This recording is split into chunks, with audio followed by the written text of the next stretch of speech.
Buenos días de nuevo a los que no he visto.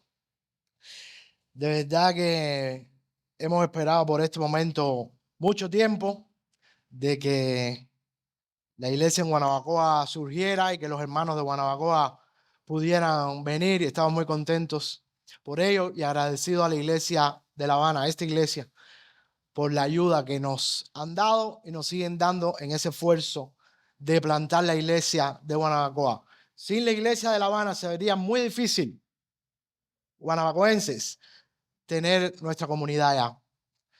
Así que damos gracias a Dios por ello. Los invito a que busquen en sus Biblias Efesios capítulo 4, la carta de Pablo a los Efesios en el capítulo 4. Y vamos a leer a partir del versículo 25 hasta el capítulo 5, versículos 1 y 2. Efesios 4, 25. Y voy a leer de la versión de las Américas. Efesios 4, 25.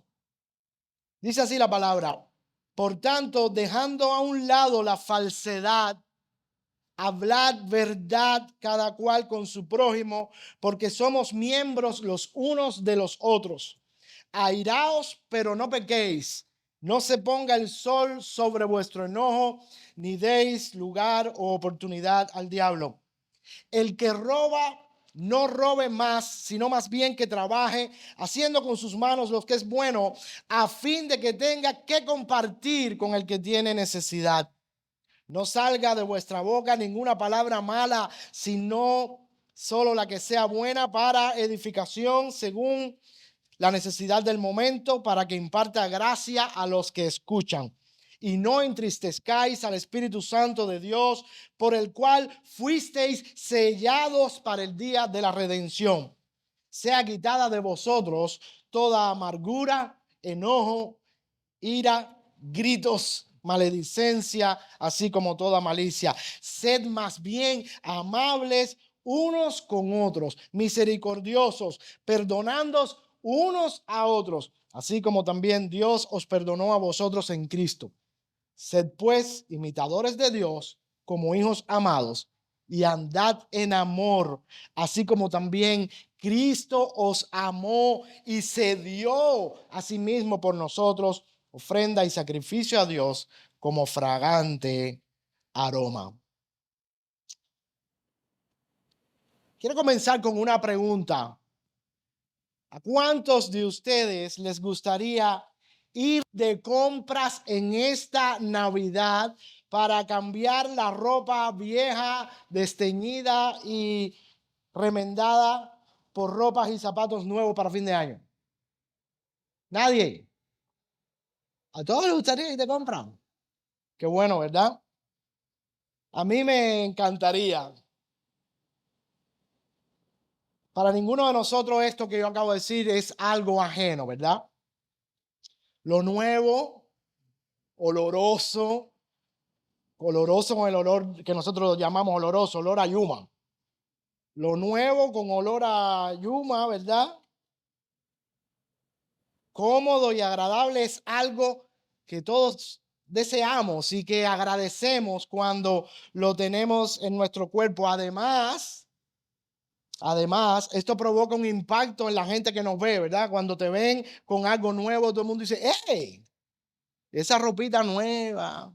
A mí me lo han dicho mucho, he recibido una donación muy buena y eso se nota y eso se ve. Y para nosotros es agradable estas cosas. Desafortunadamente, por nuestro contexto, no podemos tener estas cosas en la medida en que nosotros quisiéramos o necesitáramos, pero en esta carta a los Efesios, el apóstol Pablo describe algunas formas concretas en las cuales los cristianos pueden despojarse de sus ropas antiguas y vestirse con ropas nuevas de Jesucristo.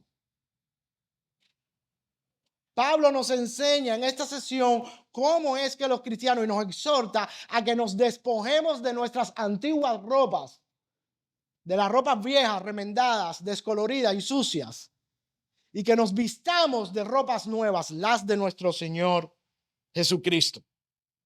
En esta mañana vamos a ver, en primer lugar, la motivación que nos da el apóstol Pablo para este cambio de vestiduras. Y en segundo lugar, vamos a ver cómo podemos hacer este cambio en nosotros de vestidura. Comencemos por la motivación que tenemos para cambiarnos la ropa.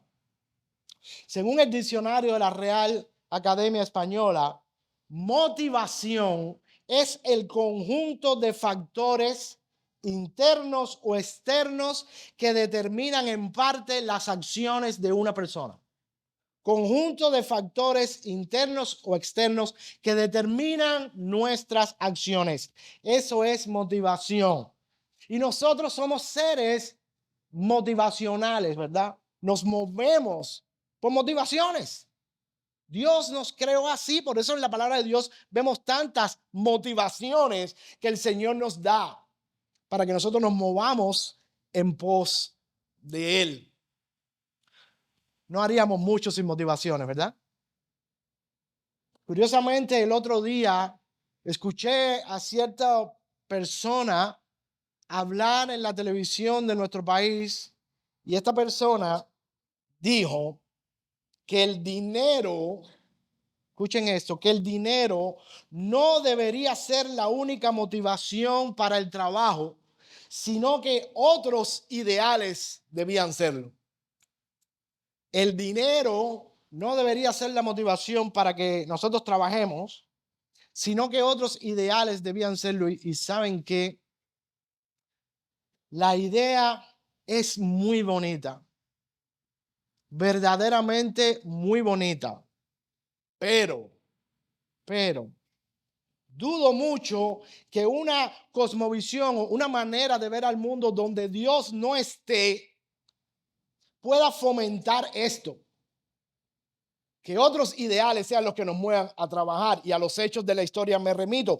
Pues si no hay Dios, ni vida después de la muerte, ni juicio, ni recompensa, ¿qué sentido tiene la vida y qué sentido tiene el trabajo si no ganar dinero para poder gastarlo en lo que a mí me da la gana? Como dijo el apóstol Pablo, si no hay vida después de la muerte, si no hay Dios, comamos y bebamos, porque mañana moriremos. Ahora bien, en el Evangelio nosotros tenemos una poderosa motivación para movernos, una poderosa motivación para actuar, una poderosa motivación para trabajar. ¿Y sabes cuál es esta poderosa motivación? El amor de Cristo. El amor de Jesucristo mostrado en la cruz, como ha dicho el pastor Pachi, en esa cruz del Calvario, entregándose por nosotros.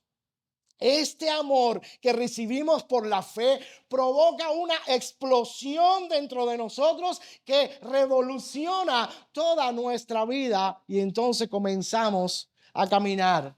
En el Evangelio encontramos ese poder, esa dinamita de Dios que nos cambia, que nos revoluciona toda la vida, porque comprendemos el gran amor que Dios ha mostrado hacia nosotros cuando nosotros le dábamos la espalda, cuando nosotros no lo queríamos, cuando nosotros lo rechazábamos. En ese punto fue que Dios desplegó su amor de una manera nunca antes vista en la historia. ¿Y de qué forma fue esto? Dando a su Hijo, para que todo aquel que crea en Él tenga vida eterna. El doctor Martin Luther King, hablando sobre la poderosa motivación que es el amor, dijo: el amor es el poder más duradero del mundo, dijo King. Esta fuerza creativa, también ejemplificada en la vida y obra de nuestro Señor Jesucristo, es el instrumento más potente disponible en la búsqueda de la paz y la seguridad de la humanidad. El amor es el instrumento más potente, más poderoso que hay en este mundo. Y ciertamente no hay motivación más fuerte para el ser humano que el amor. Y recuerden cuando ustedes, si alguna vez lo han estado, cuando ustedes han estado enamorados o enamoradas. ¿Recuerdas aquel tiempo cuando estábamos enamorados? ¿Cuántas cosas no hemos sido capaces de hacer por la persona amada? Movidos por el amor. Nada nos ha parecido demasiado difícil, ¿verdad? Porque el gozo y la alegría de la felicidad del otro nos ha sido suficiente para hacer todo lo que fuera necesario. Ahora bien, en el capítulo 5, donde termina este texto que leímos, Pablo nos habla de la motivación que tenemos los cristianos para cambiar nuestras antiguas vestiduras y ponernos ropa nueva. Él dice: sed pues imitadores de Dios como hijos amados, y andad en amor, así como también Cristo nos amó y se dio a sí mismo por nosotros, ofrenda, sacrificio a Dios como fragante aroma. Pablo dice en este texto que debemos ser imitadores de Dios como hijos amados. Esa es la primera de las motivaciones. Antes de conocer a Cristo, nosotros estábamos lejos de Dios, éramos sus enemigos y andábamos según nuestra propia mente. Pero ahora que estamos en Cristo, hemos sido reconciliados con Dios y adoptados como hijos amados. La motivación para imitar a Dios es que Él nos ama.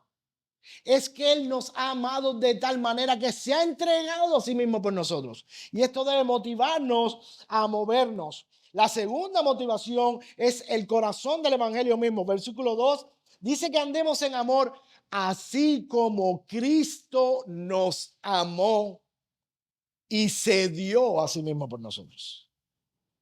Lo que motivó a Dios a adoptarnos como hijo, escucha esto, lo que motivó a Dios a adoptarnos como hijo no fue nada especial que Él vio en ninguno de nosotros.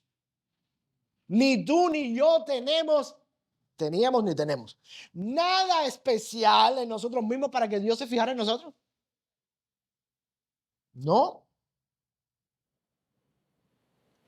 No había nada especial, sino que fue, como dice la palabra, el puro afecto de su voluntad lo que movió a Dios a venir a buscarnos a nosotros. Él quiso amarnos. Él se propuso desde la eternidad amarnos. Y ese amor se mostró de tal manera que la segunda persona de la Trinidad se hizo carne, como estaremos celebrando la semana que viene, en Navidad, y vino al mundo a morir por nosotros. Lo que quiere decir Pablo en este texto es que el amor no es un manojo de sentimientos como tú ves en las novelas brasileñas y mexicanas.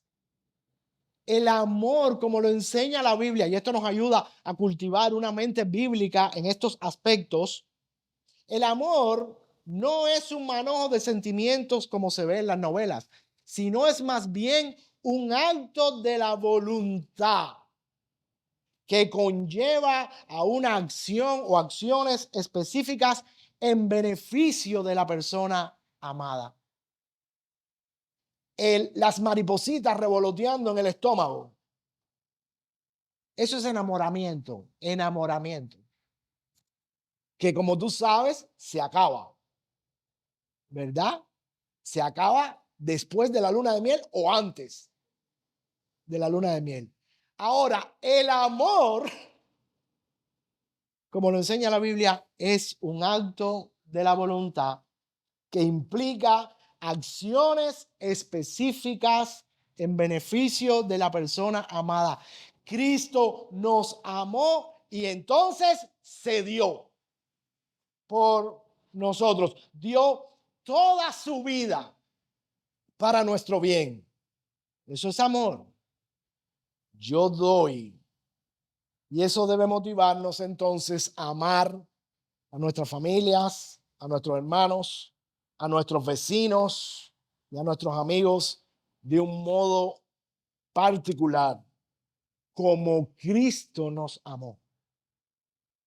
Esa es nuestra motivación. Ya que Cristo me amó, y yo he recibido el amor de Cristo en mi corazón. Y ese amor de Cristo me ha transformado, ese amor de Cristo me ha cambiado, ese amor de Cristo me ha empoderado.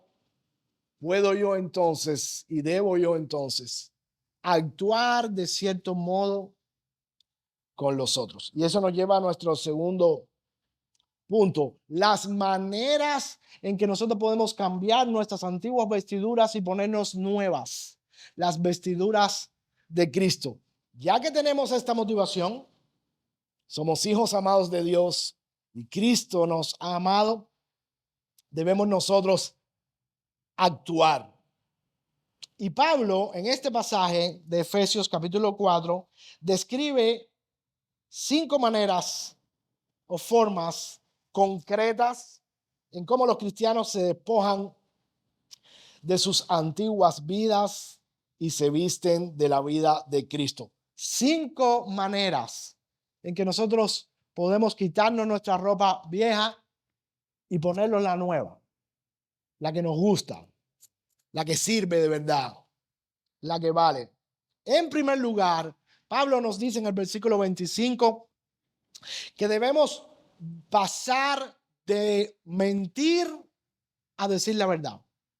Versículo 25, por tanto, dice versión de las Américas, dejando a un lado la falsedad, me encanta cómo lo traduce, dejando a un lado la falsedad, hablar verdad, cada cual con su prójimo, porque somos miembros los unos de los otros. Y esto me hace pensar en el pasaje de Génesis, cuando el autor nos explica cómo entró el pecado en el mundo. Por una mentira. Con que Dios os ha dicho que no comáis de todo árbol del huerto. Dios no había dicho eso. Y una mentira llegó a la otra hasta que cayeron. En esta renovación que Dios quiere hacer con nosotros, en esta renovación que el Evangelio está haciendo con nosotros, debemos dejar de hablar falsedades o dejar a un lado las falsedades para hablar la verdad. El pastor y teólogo Sproul dice sobre esto en su comentario: debido a que los creyentes son nuevos hombres, ellos tienen la responsabilidad de hablar verdad cada uno con su prójimo, lo cual no solo se basa en la escritura del Antiguo Testamento que dice que no digamos mentiras, sino también en la realidad de que pertenecemos ahora a un cuerpo el cual crece en unidad mientras hablamos la verdad en amor. Lo que Pablo nos está planteando aquí es que ahora comencemos a usar la palabra de Dios como nueva constitución y fuente de nuestros pensamientos y acciones, desechando la filosofía del mundo.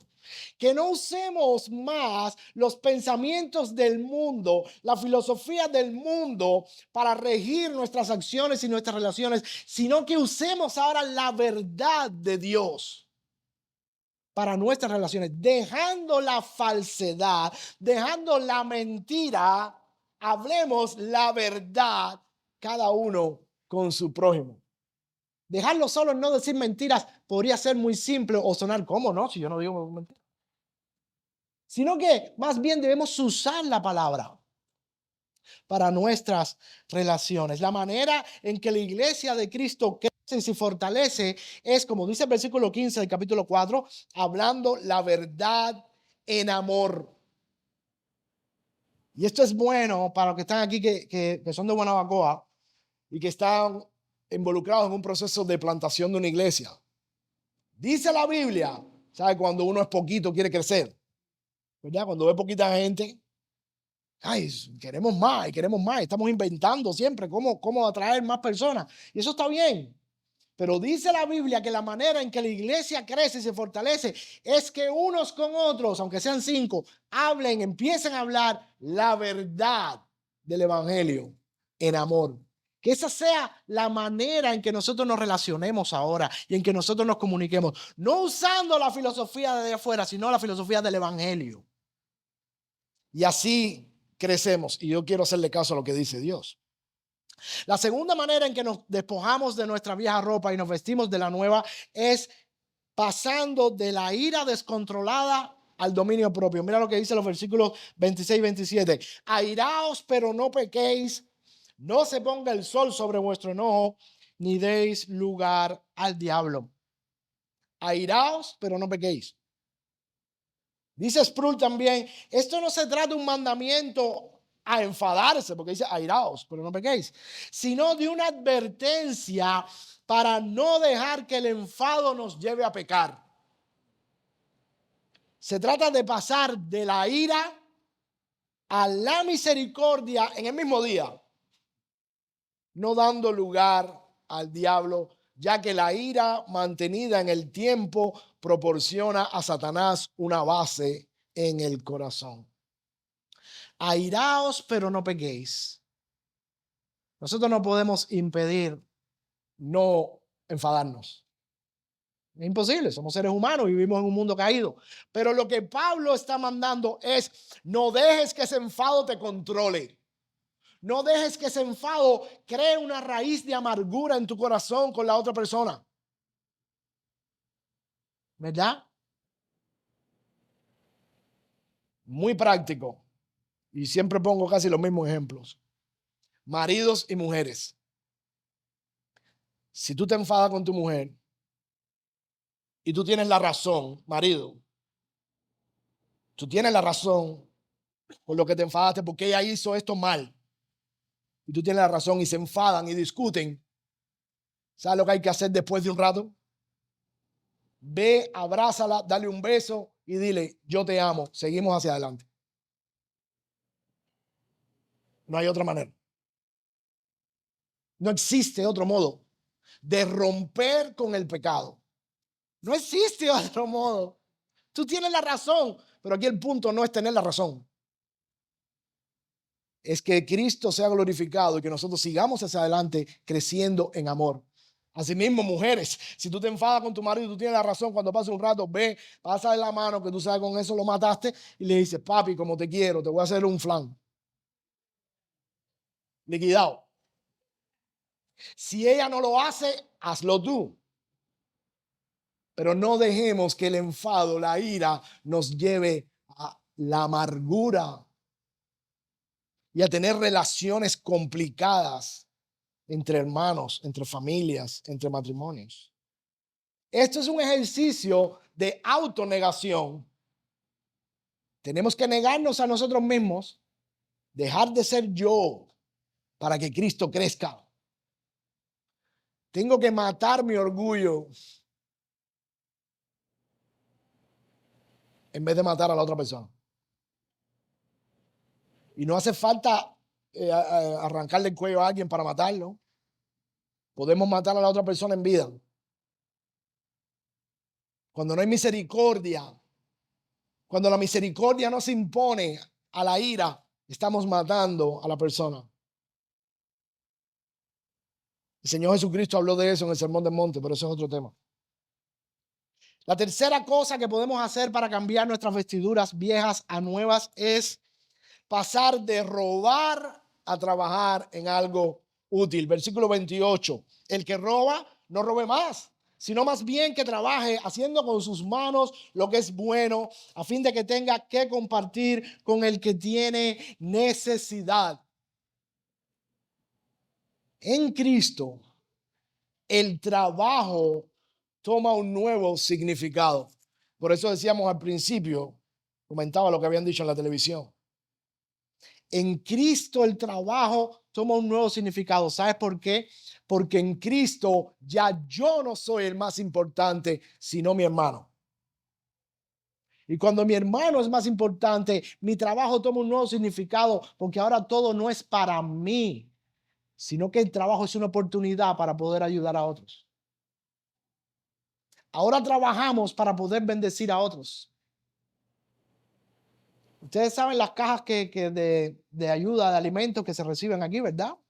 Y que se reparten las cajitas de food pack. Eso lo paga alguien. Para nosotros es gratis, pero eso lo paga alguien. Alguien que entendió que en Cristo el trabajo tiene un nuevo significado. Ahora todo el dinero de mi empresa millonaria no es para mí, es para compartir con los que tienen necesidad. Y nosotros desde nuestra posición también podemos compartir con otros que tienen necesidad. Esto es un ciclo que nunca para. Yo recibo por aquí, suelto por allá, el otro da por allá, y así vamos creciendo y compartiendo el amor de Dios.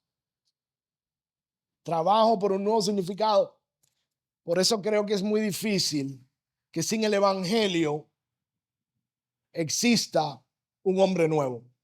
La idea de crear un hombre nuevo sin Cristo fue un fracaso, porque es necesario que nazcamos del agua y del Espíritu de Dios.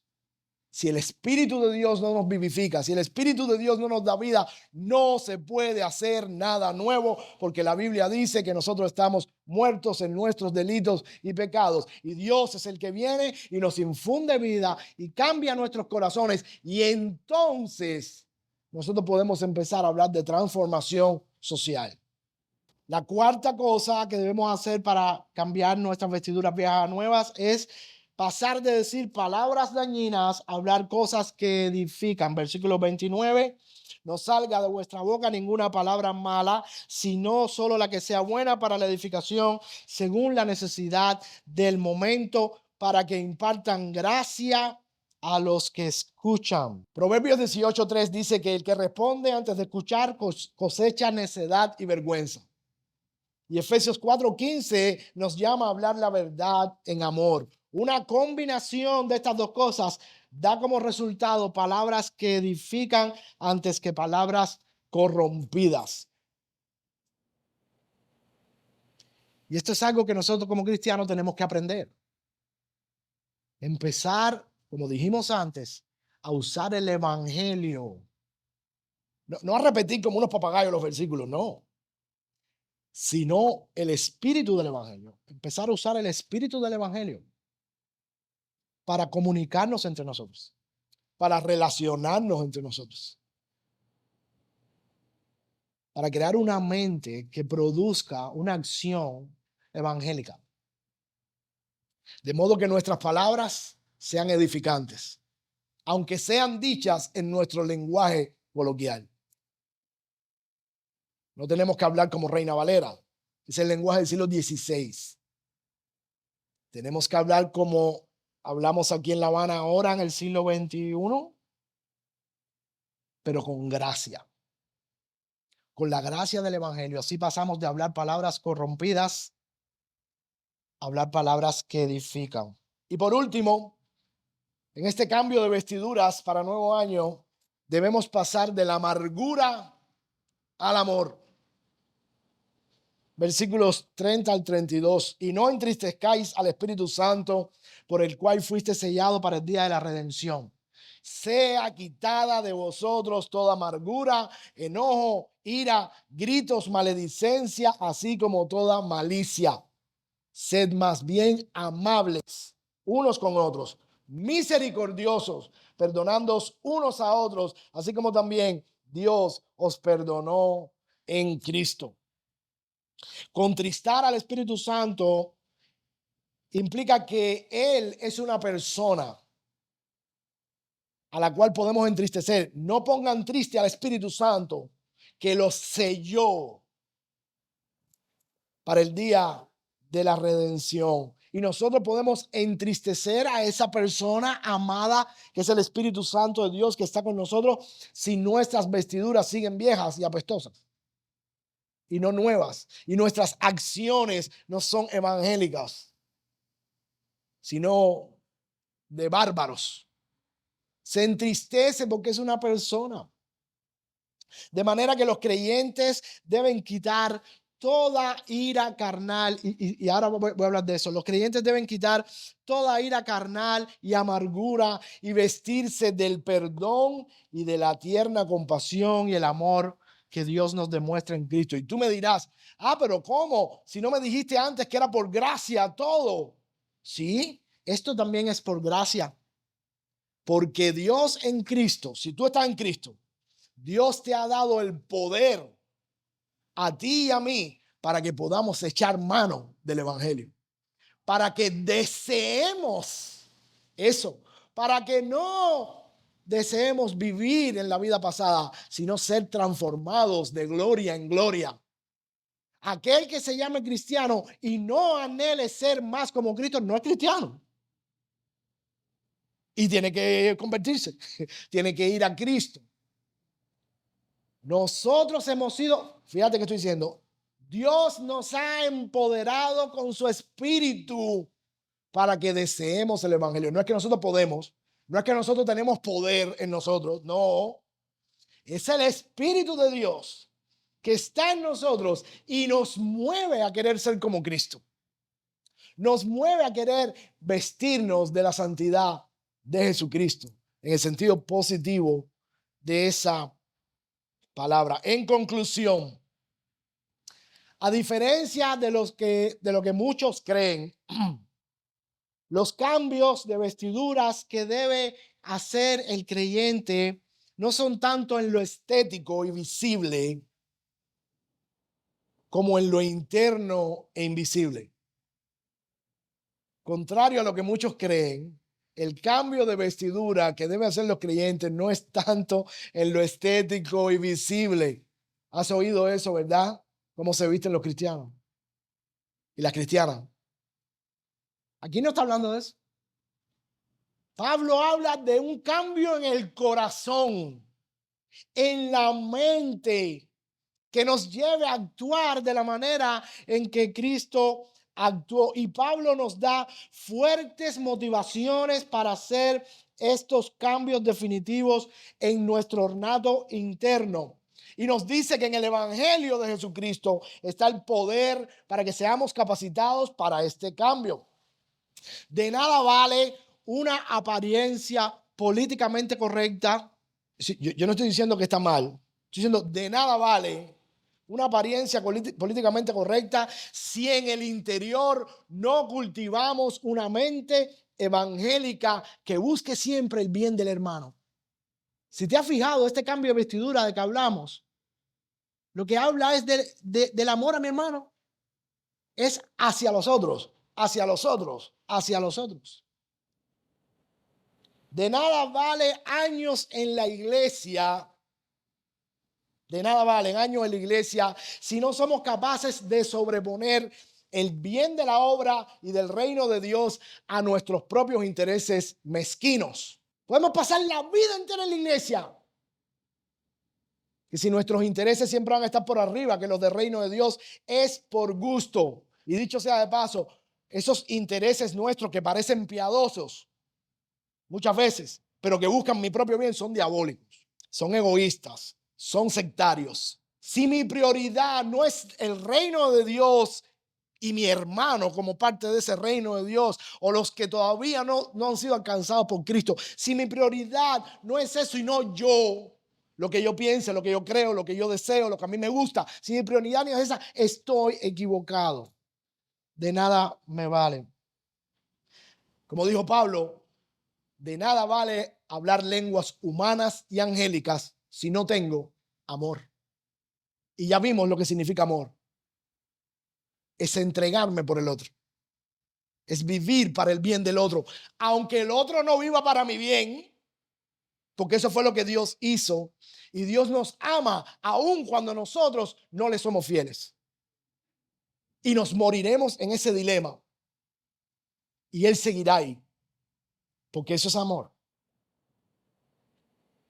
Por ese motivo debemos volver al evangelio una y otra vez para encontrar la motivación para cada día, para encontrar allí el amor de Cristo y poder cambiar nuestras viejas vestiduras por las nuevas vestiduras. Hay gente que dice, no, ya yo me leí la Biblia ya, ¿para qué yo la voy a volver a leer? Ya yo me la sé. El evangelio de Juan. ¿Y de dónde vamos a sacar nosotros renuevo? ¿De dónde vamos a sacar alimento? ¿De dónde vamos a sacar vitaminas? ¿De dónde vamos a sacar energía? ¿De dónde vamos a sacar el food pack espiritual? Para ser empoderados y anhelar parecerme más a Cristo en el sentido del amor hacia mi hermano. Esta imagen del verdadero hombre nuevo, esta imagen, esta de aquí de Efesios, del verdadero hombre nuevo, es un impacto para una cultura donde todo gira alrededor del beneficio y la promoción personal, del abuso y la mentira, y de la desconfianza y el terror. Esto es un impacto si nosotros nos cambiamos esa ropa para el nuevo año. Será un impacto cultural. La esperanza para un mundo caído, y lo digo con respeto, lo quiero decir con respeto, lo quiero decir con cuidado, lo quiero decir con amor, porque sabemos las situaciones por las que estamos pasando y por las situaciones que estamos viviendo. Y no estamos hablando aquí para juzgar a nadie ni para poner a nadie a sentirse mal, pero lo que la Biblia nos enseña, lo que la palabra de Dios nos enseña es que la esperanza para un mundo caído no está en ningún lugar de la geografía. No está, es un error. La esperanza, no los Nike ni los Levi's, no, eso sí está en otro lugar de la geografía. Pero la esperanza para un mundo caído está definitivamente en hombres y mujeres redimidos por Dios, viviendo y actuando en clave, y aquí se ha sonado la clave cubana hoy, viviendo y actuando en clave del reino de Dios. La esperanza para Cuba está en hombres y mujeres viviendo así, viviendo en el evangelio. La esperanza para la desesperanza y el caos en que estamos viviendo, y sabremos de lo que estamos hablando, se encuentra en la iglesia del Señor Jesucristo, que es columna y baluarte de la verdad. Ahí está la esperanza para nuestro pueblo, en la iglesia de Cristo, y eso es lo que el pueblo está esperando. Ver a la iglesia de Cristo actuando como Cristo, siendo imitadores de Dios como hijos amados y andando en amor, así como Cristo nos amó y se dio a sí mismo por nosotros en sacrificio a Dios como fragante aroma. Que Él en su gracia nos ayude a vivir así por el evangelio y para la gloria de Dios. Amén.